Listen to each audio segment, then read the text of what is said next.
जाते जाते ये महीना मवासात का महीना, गमगुसारी का महीना है, गमखारी का महीना है। मवासात का मतलब, गमगुसारी का मतलब, गमखारी का मतलब एक दूसरे का ख्याल रखो, एक दूसरे का ख्याल रखो, नुमाइशी तौर पर नहीं, हकीकी तौर पर। एक दूसरे का ख्याल रखने का मतलब, अगर कोई हाजतमंद नजर आए उसकी हाजत को पूरा करो, कोई तकलीफ में नजर आए उसकी तकलीफ को पूरा करो। बल्कि आप मुझे ये बताएं कि आखिर अल्लाह रब्बुल इज्जत तो बेनियाज है, जिनके घर की फ्रीजें भरी है, किचन भरे, उनको भूखा रहने का हुक्म क्यों दिया?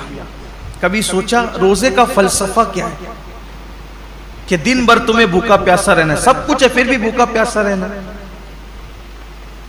जैसे कुछ नेकियां, कुछ इबादतें खास मालदारों के लिए रखी है, वैसे कुछ इबादतें अल्लाह गरीबों के लिए रख देता। जैसे कुर्बानी मालदारों के लिए है, ज़कात मालदारों के लिए है, हज मालदारों के लिए, ये इबादतें तो मालदारों के लिए मखसूस कर दी। तो रोजे जैसी भूखे प्यासे रहने की इबादत भी गरीबों के लिए मखसूस कर देता। ऐसा क्यों हुआ?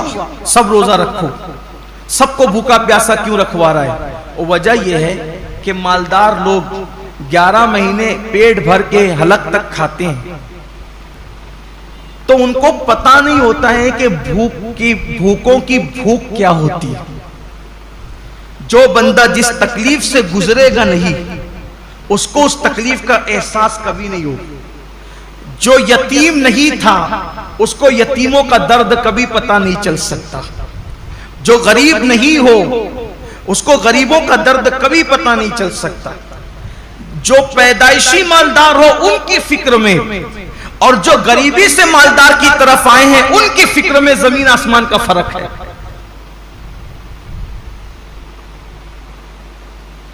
एक मर्तबा का वाकया है कि कुछ गरीब काफिले गुजर रहे थे मालदारों की बस्ती से। कुछ गरीबों के काफिले गुजर रहे थे मालदारों की बस्ती से, तो वो नीचे की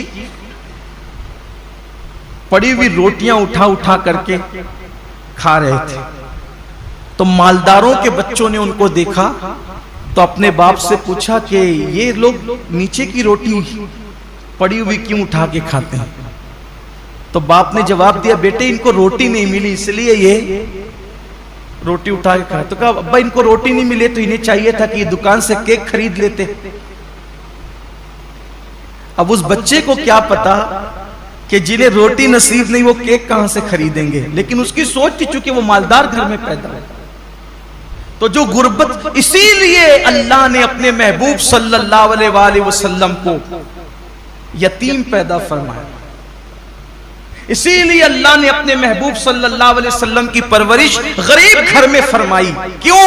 कि महबूब को ऐसी गुर्बत से गुजारो और ऐसी यतीमी से गुजारो, क्योंकि जो गरीबों का मावा और यतीमों का मलजा बनाकर भेजा गया हो, जब तक इस मंजिल से गुजरेंगे नहीं तो वो हकीकी दर्द का एहसास जो एक गरीब को गुर्बत की वजह से हो सकता है, एक यतीम को यतीमी की वजह से हो। इसीलिए तो अल्लाह के रसूल अलैहिस्सलाम यतीमों को देखते थे तो आंखों में आंसू आ जाते थे। क्यों?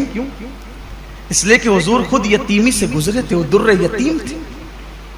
आका फरमाते, मैं उस माँ का बेटा हूं कि मेरी माँ धूप में सूखा हुआ गोश्त खा करके जिंदगी गुजारती, और मेरी माँ को मैंने सूखे टुकड़े खाते हुए देखा।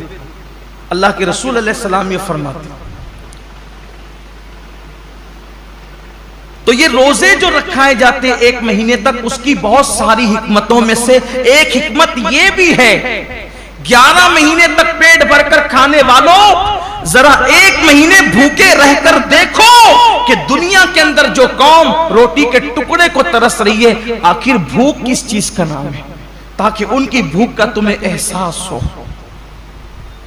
और भी हिकमत है, लेकिन एक हिकमत यह भी है कि उनकी भूख का तुम्हें एहसास हो। तो ये महीना मवासात का महीना है, हाजतें पूरी करने का महीना है।